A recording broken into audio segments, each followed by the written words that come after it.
Rain and the early dark. Onslaught of rain with the bitter wind behind it. Unremitting, day-long, obliterating, splintering rain, hammering an East Anglian coastal town. Rain scouring and driving down cobbled streets. There is a fine Georgian house at the top of the town, rubbed brick and Portland stone, white-painted glazing bars in long windows, a wrought iron arch with a lantern over the gate. There is a walled garden on the cliff top behind, facing the sea mist and the invasion of the rain. The best bedroom of the house is loud with the sound of rain and dim with filtered light from mist and dark sky, dimmed further by heavy green curtains.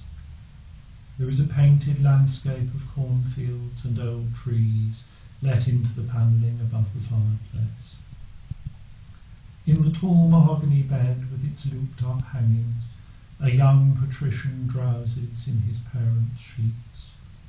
It is the day after his widowed mother's funeral. He half awakens alone in a house which is newly his. Rain at the windows, storm in the chimney. He wakens fully for a moment, with a sense that he must meet someone urgently that day. But he dozes again, remembering that it is a Saturday, and that the appointment with the solicitor is on Monday morning before he goes back to London. He stretches legs and back between warm sheets, half thinking that he should get up, go for a walk or run. He hears the rain and drowses again, thinking or dreaming of the path from the back gate of the garden and his boat moored below the cliffs. He stretches and relaxes, aware of his own strength and nakedness, as he falls asleep ever deeper under the rain. Late in the afternoon, he raids what was his boyhood room, grim in the light of one bare bulb, and half dresses in his school rugby shirt and tracksuit trousers.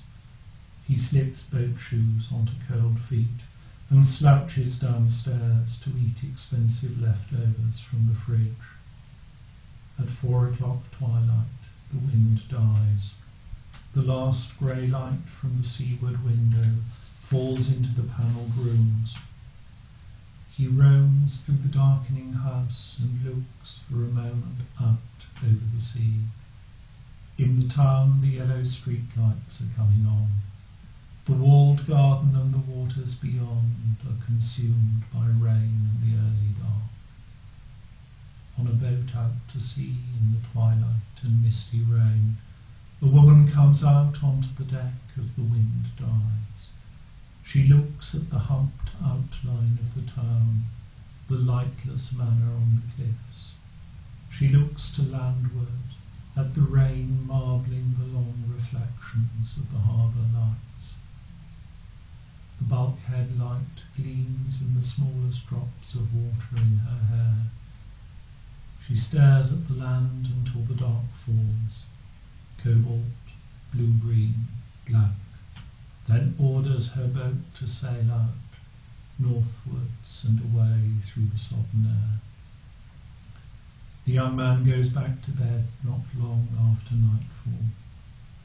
Later, a voice speaks to him out of the empty house. Had you gone to her, your son might, in years to come, have made things less grievous than now they will be. The lost thing found, returning on the... And he's away. All right. Okay. And again. The lost thing found, returning on a gentle sea through unshadowed night, landing on the shingle beach with the first light, returning in fear and discretion, returning in secret, hoping for nothing more than to live privately and unobserved, in a landscape shaped by discretions and evasions, to live in a silent house beside water, withdrawn into the steep valley, going into the coastal towns, only under cover of autumn or winter nightfall, to the red stone inland villages, only under the protection of the summer dawn. To go forth alone on minor roads, to read the traces deep in the landscape, the ruined tower in the hanging wood by the narrows of the river, shafts of pale sun, nettles, flowering wild cherries, the road leading on through a farmyard before coming up out of the trees onto the bare slopes of the hill, the humped stone bridge, far from any road, crossing the small water in the plantations around the humped stone bridge, far from any road, crossing the small water in the plantations around the remote house in the snowiest valley, the keystone broken, the stones of the parapets falling one by one into the pool of brown water below. So many years past and the builders so long gone. The farmhouse far above the tree line with the snow scars on the slopes above, one rowan clinging for shelter to the gable wall, awaiting a day of furthest upland pastoral at high summer, when its flowers and leaves together would cast still shadows through one windless day. The prodigality of wild raspberries growing on the stones of the ruined steading at the foot of the sheer hill with the ramparts on its summit. Granite soldier at the church gate, guard us at the fall of day. Crow stone on the bare hill, watch us through the dark of the year. Carved pillar of old battles, look out over the sea to the north. Stone piles, once the walls of the policies, rise from the shingle of the foreshore. Gate piers, canted and rusticated, with the end rig of the sea field ploughed hard against them. On either side of the long burned avenue, red earth and the larks rising into freezing morning air. Within, midwinter brilliance reflecting up from the marble floor long broken to the great painted ceiling, long shreds and coloured dust. The winter Persephone returned, the lost thing found.